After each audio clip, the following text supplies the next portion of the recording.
তামিমে দারি বলছেন, হঠাৎ আমি দেখতেছি আমার নবীর দিকে একটা দুরন্ত ওট দৌড়ে দৌড়ে আসতেছে। দৌড়তে দৌড়তে আমার নবীর দরবারে ওট আসলেন, এসে আমার নবীর কদমের মধ্যে সিজদায় পড়ে গিয়েছে। আমার নবীর কদমে সিজদায় দিয়েছে ওট, আমার নবীর কদমে চোমা লাগিয়েছে ওট। হায় আল্লাহ, আমার নবীর দিওয়ানাগুলো তাকিয়ে আছে। হঠাৎ করে বলে উঠলেন আমার নবীর সাহাবীদের মধ্য থেকে, ইয়া রাসূলুল্লাহ, ওট চতুষ্পদ জন্তু আপনারে কদমে সিজদা দে, ওট চতুষ পর্যন্ত আপনার কদমে চুমা দে। ইয়া রাসূলুল্লাহ, ওট সিজদা দিচ্ছে, আমরা তাকিয়ে আছি, অথচ আপনাকে সিজদা দেওয়ার ব্যাপারে উটের চাইতেও বড় হকদার তো আমরা। অনুমতি দেন না মাহবুব, আপনার কদমে সিজদা লাগাই দিই। অনুমতি দেন না মাহবুব, আপনাকে একটা সিজদা দিয়ে দিই। আমার নবী বলে, না রে উম্মত, না। পৃথিবীর বুকে আল্লাহকে ছাড়া কাউকে সিজদা করা, আমি নবী যদি অনুমতি দিতাম তাহলে স্ত্রীদেরকে বলতাম তাদের স্বামীদেরকে সিজদা করার জন্য। ওট আমার নবীকে সিজদা দিয়েছে। আমার নবীর কানে কানে ওট কি জানি বলছে, আমার নবী শুনে আছে। ইয়া রাসূলুল্লাহ, ওটে আপনারে বলে, আপনি শুনে আছেন, ওট আপনাকে বলছে, আপনি শুনতেছেন। ইয়া রাসূলুল্লাহ, আমাদের অন্তরের গহীনে তো হাজার ব্যথা লুকিয়ে আছে, আমরা আপনাকে শুনাইতে চাই, আপনি কি আমাদের কথা বুঝবেন? হ্যাঁ বুঝবেন, বুঝবেন। আমার নবী বলেছেন, আল্লাহ দান করেছেন আমাকে গোটা পৃথিবীতে যত প্রাণীর ভাষা আছে সমস্ত প্রাণীর ভাষা জ্ঞান আমার আল্লাহ আমাকে দান করেছেন। ওট বলছে আমার নবীর কানে। হায় আল্লাহ, ওট আমার নবীর কানে কানে বলতে দেরি, ওই দিক থেকে কয়েকজন দৌড়ে আসছে, হাতের মধ্যে রশি, হাতের মধ্যে চাকু, দৌড় দিয়ে আসছে। ওট যখন তাদেরকে দেখেছে, আস্তে করে আমার নবীর পেছনে গিয়ে লুকিয়ে গেছে। ওট আমার নবীর পেছনে গেছে। আলা হযরত বলেন, আজ লে উনকি পানা, আজ মদদ মাंग उनसे। আয় হায়, আয় দুনিয়ার মানুষ, আজকে মাহবুব নবীর আশ্রয় নিয়ে নাও, যা চাওয়ার মাহবুব নবীর দরবার থেকে চেয়ে নাও। দেখছে কিছু মানুষ হাতে দড়ি নিয়ে, কিছু ছুরি নিয়ে আমার নবীর দরবারে উটের দিকে আসতেছে। ওট আমার নবীর পেছনে আশ্রয় নিয়েছে, আশ্রয় নিয়েছে। ওই মানুষগুলো আসলো, আমার নবীকে ডাক দিয়ে বলে, ইয়া রাসূলুল্লাহ, উটটা আমার উট, আমি আমার উটকে নিয়ে যেতে এসেছি। আমার নবী বলছে, থামো, তোমার উট তো আমার কাছে নালিশ করতে এসেছে, আমাকে বলতে এসেছে, বিচার দিতে এসেছে, তুমি জুলুম করেছো তার উপরে, তুমি অত্যাচার করেছো তার উপরে। ইয়া রাসূলুল্লাহ, কি বলেন? উট বলেছে? বলে, হ্যাঁ বলেছে। এই উটটা এক সময় তাকতবার ছিল, এক সময় শক্তিশালী ছিল, বয়স কম ছিল, তুমি যা মেহনত করাইতা সে তা মেহনত করত, তুমি যা দিতা বুঝা তা উঠায় নিত।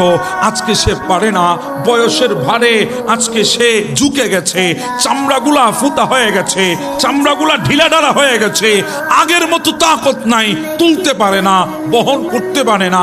কিন্তু তুমি আজকে তাকে বহন করতে পারছে না বলে, সে আজকে মেহনত করতে পারছে না বলে তুমি নাকি সিদ্ধান্ত নিয়েছো তাকে জবেহ করে দিবা। হ্যাঁ, তখন ওই বান্দা ডাক দিয়ে বলছে, ইয়া রাসূলুল্লাহ, আল্লাহর কসম করে বলছি, প্রত্যেকটা কথা ওট আপনাকে সত্য বলেছে। ইয়া রাসূলুল্লাহ, আল্লাহর কসম, প্রত্যেকটা অভিযোগ সত্য। ইয়া রাসূলুল্লাহ, আমি শপথ করে বলছি, উট যদি আপনাকে বলে প্রত্যেকটা কথা সত্য বলেছে, এখানে কোনো মিথ্যা বলে নাই, হেরপুর করে নাই। আমার নয় বলে, ও আল্লাহর বান্দা, আমার উম্মত, তাহলে উটটা আমাকে দিয়ে দাও। তখন ওই বান্দা বলছে, ইয়া রাসূলুল্লাহ, আপনি আমাকে দেন, আমি উটটার খেদমত করব। যে উট আপনি রসুলের দরবার চিনেছে, সেই উটটা তো কোনো সাধারণ উট হতে পারে না, আমাকে দেন না ইয়া রাসূলুল্লাহ, আমি তার খেদমত করব, আমি তাকে দেখে রাখবো, তাকে জবে করব না। আমার নয় বলে, না, এসেছে তো আমার কাছে আশ্রয় নেওয়ার জন্যে, আমি তাকে আশ্রয় দেব, আমার কাছে উটটা দিয়ে দাও। ইয়া রাসূলুল্লাহ, ঠিক আছে, রেখে দেন, আমার তরফ থেকে হাদিয়া দিলাম আপনাকে। আমার নয় বলে, না না, হাদিয়া না, আমি কিনে নেব, কিনে তুমি আমাকে মূল্য বলো, কত মূল্য দিলে তুমি আমাকে উটটা দিবা। তখন ওই মালিক ডাক দিয়ে বলছি, ইয়া রাসূলুল্লাহ, আমাকে লজ্জিত করবেন না, একটা হাদিয়াও যদি আমি আপনাকে দিতে না পারি। ইয়া রাসূলুল্লাহ, একদিকে শর্মিন্দা, উট আপনার দরবারে আমার বিরুদ্ধে নালিশ দিয়েছে, এখন আমাকে আপনি আর লজ্জিত করবেন না, মূল্য দিয়ে আপনি একটু আমার পক্ষ থেকে হাদিয়া কবুল করেন। আমার নবী বলে, না না, মূল্য আমাকে বলো। বলি, ইয়া রাসূলুল্লাহ, একবার একজনে এই উটটাকে খরিদ করতে চেয়েছিল, 100 দিনার সে দেবে বলেছিল। আমার নবী বলে, বেলাল রে, 100 দিনার তুলে দে। 100 দিনার তুলে দেওয়া হলো, উটের মালিক চলে যায়। আমার নবী উটের পিঠে হাত দিয়ে বলে, যা, আজকে তোকে আজাদ করে দিলাম, তোর যেদিকে ইচ্ছা তুই সেদিকে যা, আজ থেকে তুই নিরাপদ, আজ থেকে কেউ আর তোকে ধরবে না, কষ্ট দেবে না। উটটা দূরে চলে যায়।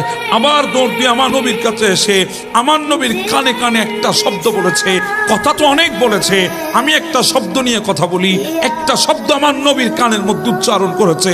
আল্লাহর পেয়ারা মাহবুব নবীর ওই নবুয়তের চোখে এমন ভাবে পানি ঝরা আরম্ভ করেছে, দাড়ি পর্যন্ত ভিজে গেছে। সাহাবীরা বলে, ইয়া রাসূলুল্লাহ, চোখের পানির কারণ কি? উট এমন কি কথা আপনাকে বলে দিয়েছে আপনার চোখ থেকে পানি পড়া আরম্ভ করেছে? উট আমাকে কি বলেছে জানো আমার সাহাবীরা? বলে, ইয়া রাসূলুল্লাহ, জানি না, আপনিই তো বেহতর জানেন। বলে, উট আমাকে বলেছে, ইয়া রাসূলুল্লাহ, আপনি আমাকে আজকে চুরি থেকে, জবেহ থেকে হেফাজত করেছেন। আমি মালিকের দরবারে দোয়া করছি, মালিক যেন আপনার উম্মতকে জাহান্নাম থেকে হেফাজত করে। হায় আল্লাহ, উম্মতের কথা বলার সাথে সাথে নবীর কলিজা ফেটে কান্না বের হয়েছে। উট বলে, ইয়া রাসূলুল্লাহ, আপনি তো আমাকে দুনিয়ার জবে হাওয়া থেকে আপনি আমাকে হেফাজত করেছেন। ইয়া রাসূলুল্লাহ, আমি ওর দোয়া করি আল্লাহর দরবারে, আল্লাহ যেন আপনার উম্মতকে জাহান্নাম থেকে হেফাজত করে। আমার নবী উটের শব্দ বুঝে, উটের শব্দ।